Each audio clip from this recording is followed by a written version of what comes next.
So hello guys, in this video I will talk about throws keyword in the Java, right? Like throw, we have something called throws. So in throws, let's say it is mainly used for method declaration, right? In order to explicitly specify the exceptions that a particular method might throw. Okay, so let's say we know that I have certain set of tasks. For that I have certain program, and we know that this program will throw some kind of exceptions that we can declare through throws keyword. Okay, when the method declaration has one or more exceptions defined using throws clause, then the method call must handle all the defined exceptions. So let's say your method is throwing more than one exceptions. Your method throws, let's say, array index, arithmetic. So when you are calling that method from some other class, you need to handle all those exceptions, okay, which we'll see through example. And first we need to understand what kind of exceptions we should declare, right? We should declare only checked exceptions, right? We should declare only checked exceptions, because unchecked exceptions under your control, so correct your code. Whatever unchecked exceptions you have under your control, so correct your code.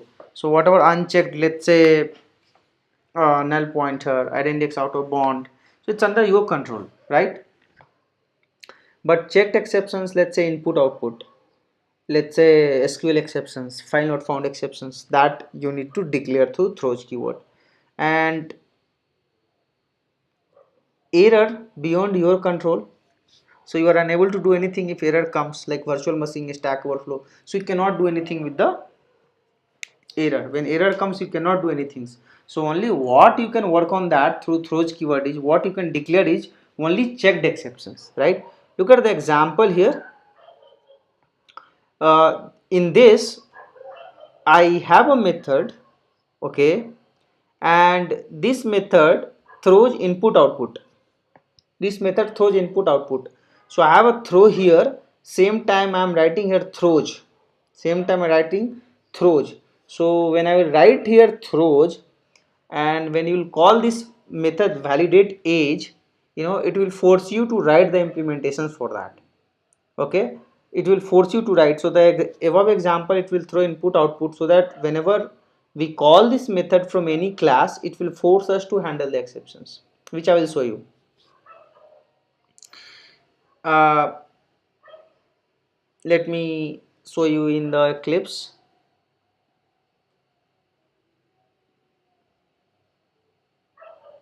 Not this, throws in Java. Yeah, so look at this. What we have validate age, and here I am writing that throws, right? Here I am writing that throws. Now let's say test throws in another class.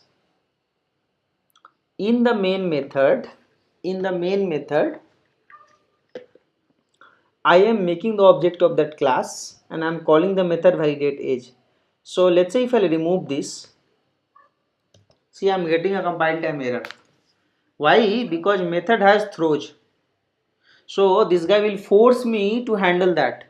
So whenever you will call from different class, it will force you to handle that. So the benefit is, you are making sure that whoever calls this, that guy has to handle this. So he can handle either through try catch, or even he can throw that, right? Even he can throws that. Now what happens when we don't have throws here? So let me come back and remove this throws.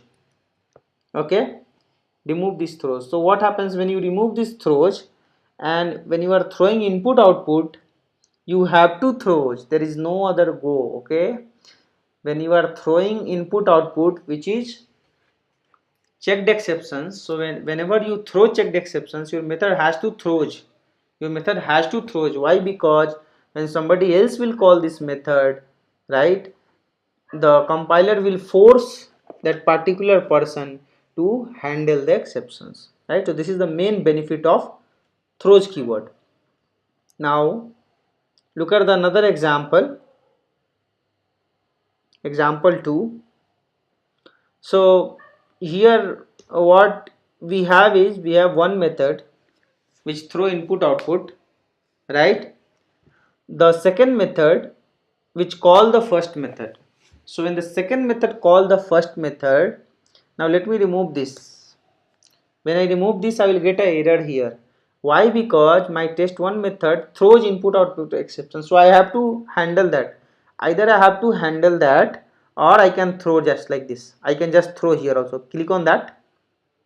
Here I am throwing that. There is a method called test3. Now this is interesting. So why this error is coming? Test1. Okay, that's fine. Just like that it is coming.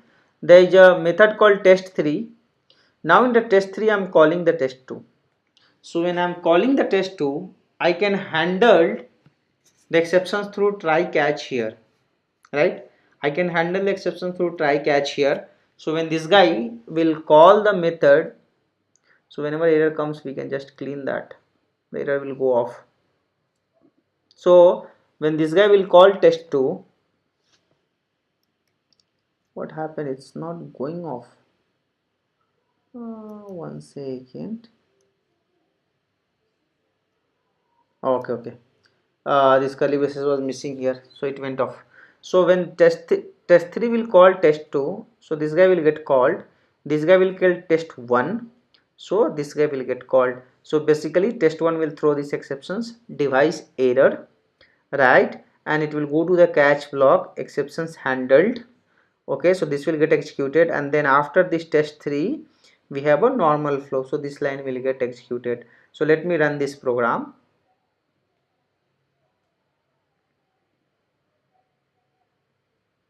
See here, exceptions handled and normal flow. So actually exceptions came here, and then it came exceptions handled and then normal flow. So why exceptions was not printed this time? We can print like that. I can write one more print statement, inside that I can print the exception. So now we can see that what exceptions is coming here.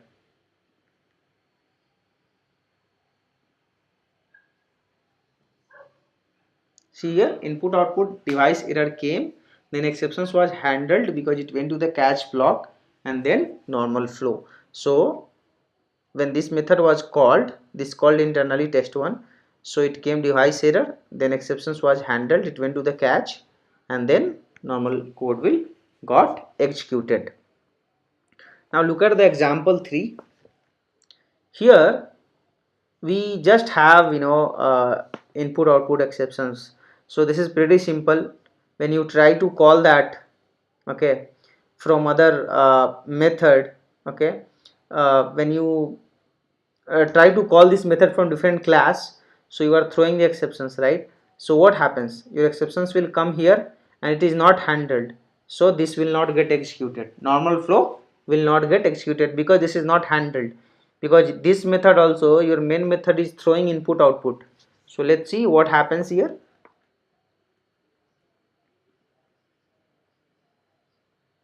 See here, device operations performed and normal flow. Let me check that why normal flow got executed. Let me go to this throws in Java. Oh, okay. It's my fault, guys. So what is happening is, what is happening here is, I'm throwing the exceptions, right? I know that this method will throws the exceptions, but inside that forcefully I'm not throwing any exceptions like other example. Okay. In other example, if you look at here, forcefully I was throwing that. Forcefully. Just I wanted to show you so that forcefully I was throwing that. Here I have a method, and let's say this method will have 100 lines of code. So I'm not sure that which line will give me the exception. So I'm just saying that throws input output. Okay, just throws. So when I says throws, so when any caller will call this method, when this guy will call this method, though there is no throw, but this will give you the error, and it will force you to either you handle that, okay, either you handle that or you use try catch block. Okay, so either you handle that or you use try catch block. So here also I'm throwing that. So when this method will get called, nothing will happen. It will go here, it will call device operation performed, and then it will call normal flow. So there will not be any problem here in these situations, in this case. Now look at the throws in Java example 4. Here we are throwing, right, device error. So here when you call that, when you look at this in this example 4, so here we are also throwing that. So here when we call that, this normal flow will not get executed now, because we are throwing the exceptions now. Here the result will not be the same.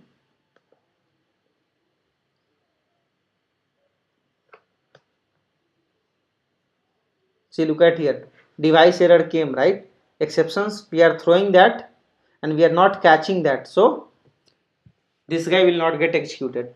But what if this is handled? Okay, what if this is handled? This is handled means just place mouse, just select this. There is two ways. Just select that, go to the catch and click on try catch. So this is one way to do that. Control Z. Other way is put a try here, curly braces, come inside curly braces, write a catch. Inside that you write exceptions. This guy will catch everything, right? And you can just write e dot print stack trace. This will print the exceptions. Now this is handled, so now normal flow will get executed. Now I'm not throwing that, I'm handling the exception through try catch.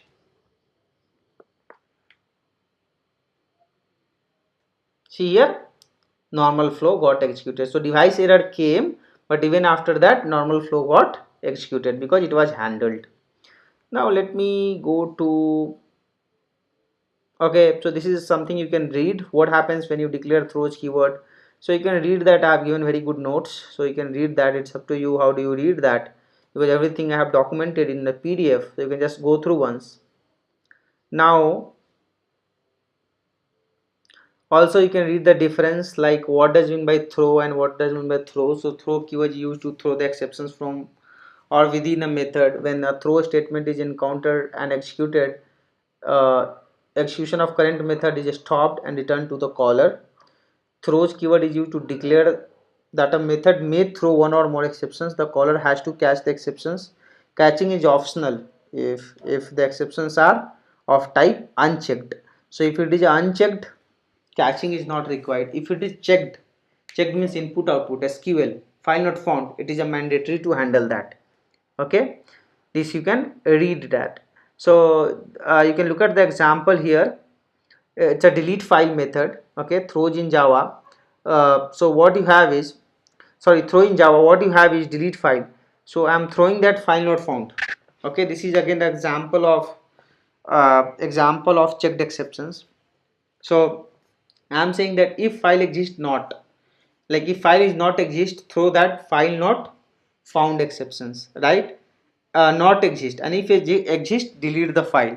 So again here also I am throwing that. So when somebody will call this delete file method, that guy has to handle the exceptions. Okay, otherwise there is no other way to handle that. So with this we are done with throws in Java. Thank you guys, thank you for watching this.